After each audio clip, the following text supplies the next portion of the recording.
for those who were not in the last webinar and for those who have not come across it in the channels, the contract audits are ongoing for the Ethereum Alarm Clock, and Zero Knowledge Labs are going to be handling that. You can check them on Twitter at Ziki Labs, and you will be hearing more about that in the coming weeks.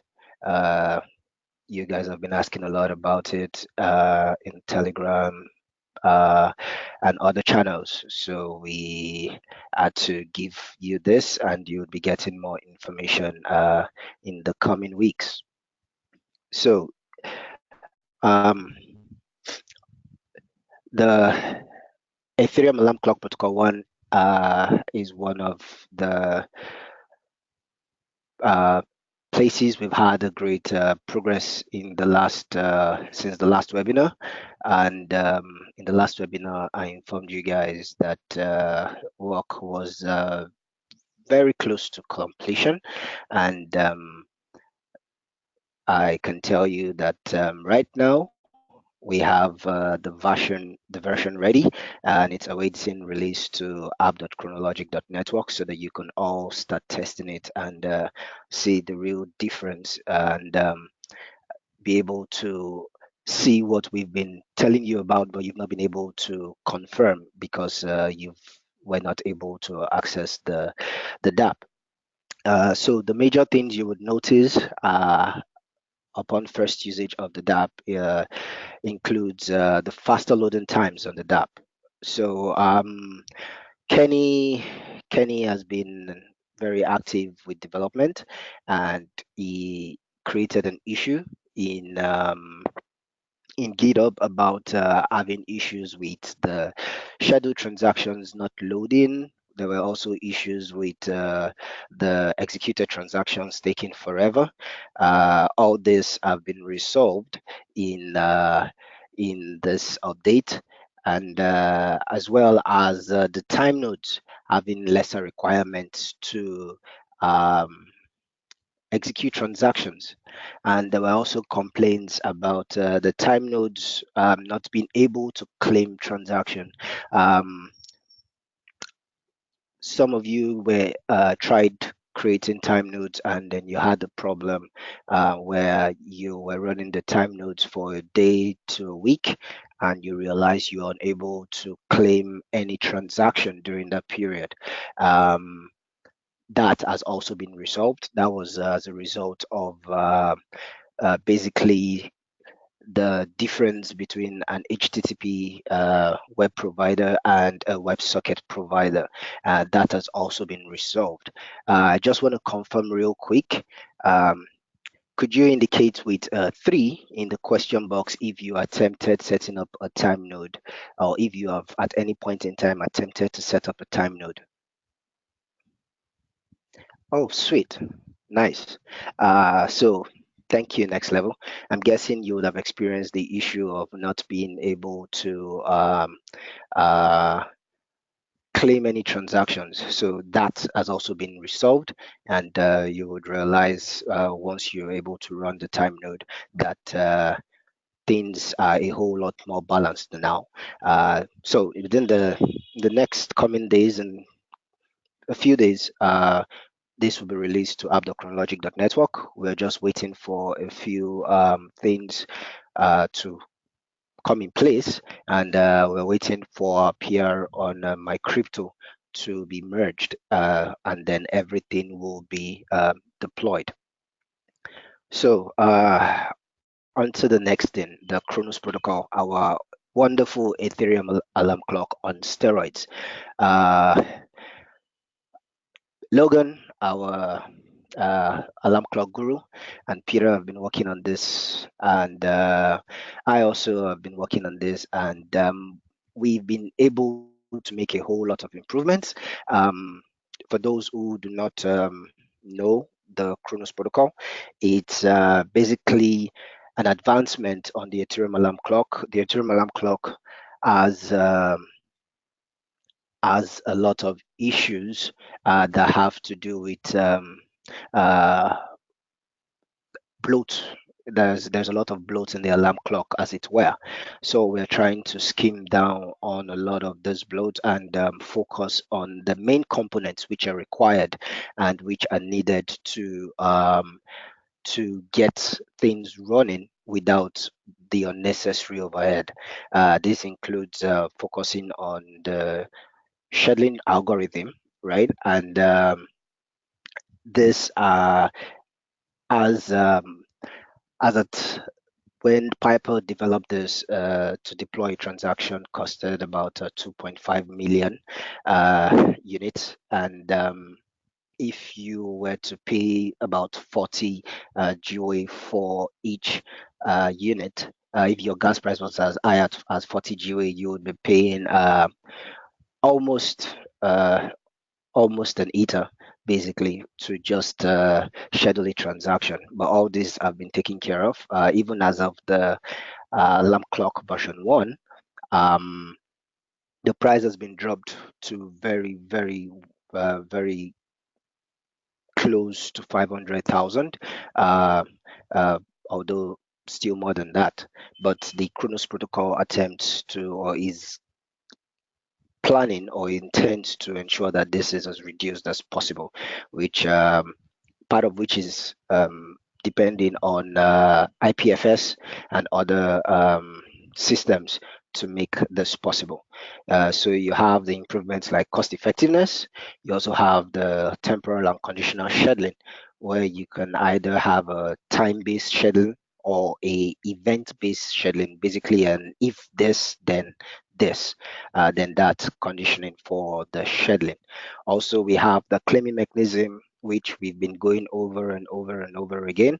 While the guys were in Toronto in the last few days, they still had we still had a very deep meeting about this, about the best way to go about this, as well as confidential transactions.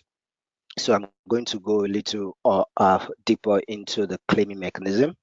Um, we are also considering having a peer-to-peer claiming mechanism between the time nodes, which is off-chain. Now, what this does is it gives us the advantage of speed.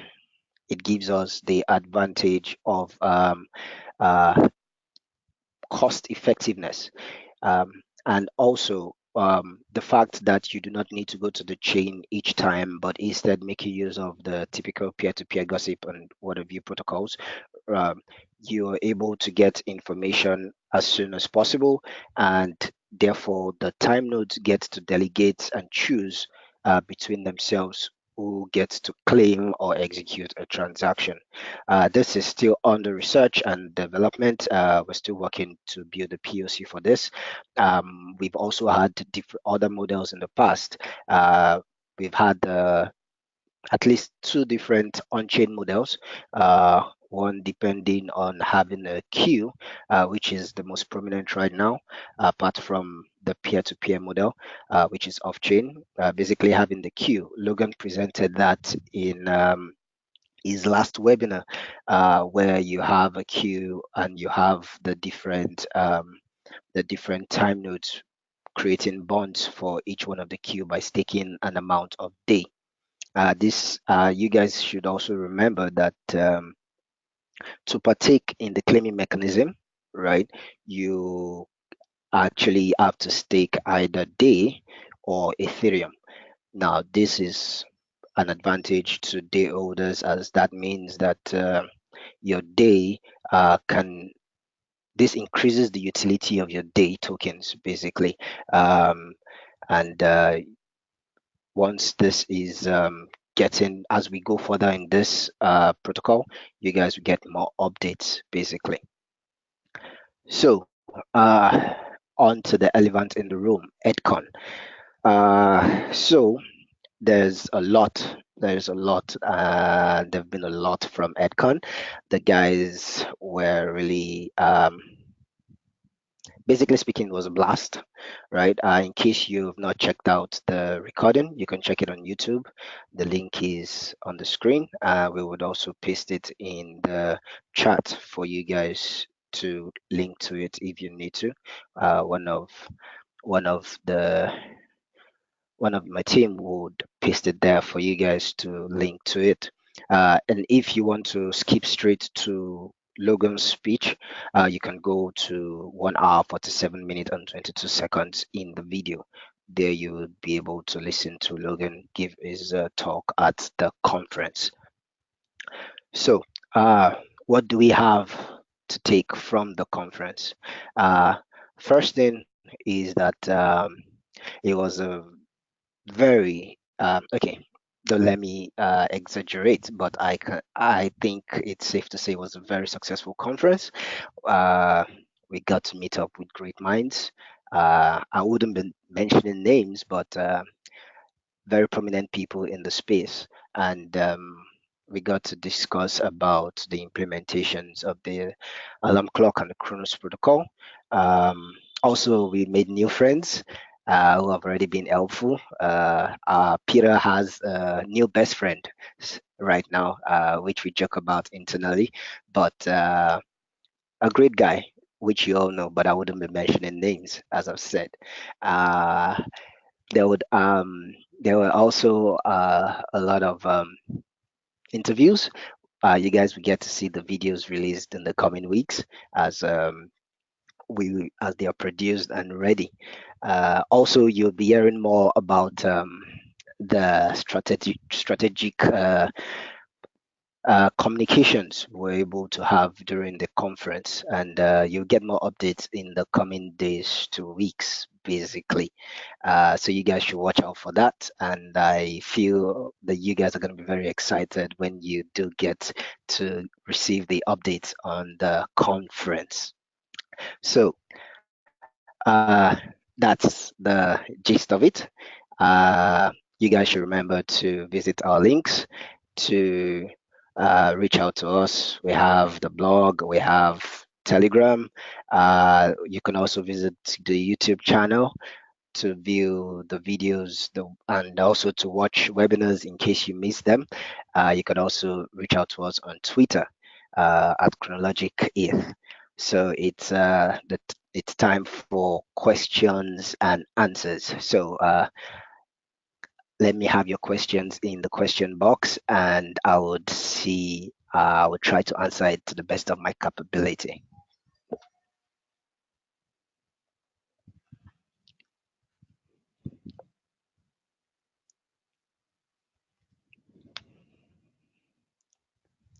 Names. Oh, Chadwin. Uh, uh, I can't name names, but I can tell you that you know the names, and let's just put it at that. That you know the people I'm referring to, and don't worry, you'll get updates about them later. Nice one, Chadwin. So, okay. So seemingly we have no questions. This is the first.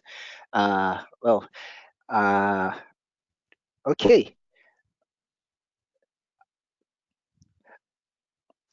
Thank you, Next Level. Thank you. We would definitely update you once the release is on app.chronologic.network. Thank you very much, guys, for okay, this is a question by Martin.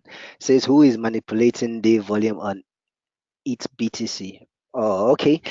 Sadly, we don't talk about prices or trades or anything like that. So we don't know, and we wouldn't be able to say anything about that, Martin. Sorry about that. Thank you, Chadwin. Thank you guys for. Anthony, Yeah. just want to jump in there and say that we have actually absolutely no clue and no idea. Thank you, Eric. So there you have it, Martin. We have no clue and no idea. We have no idea what's going on. Uh, okay. Thank you, Martin. Okay, so thank you guys for coming in today, and catch you all at the next webinar. Have a good night and good day and good afternoon to you all.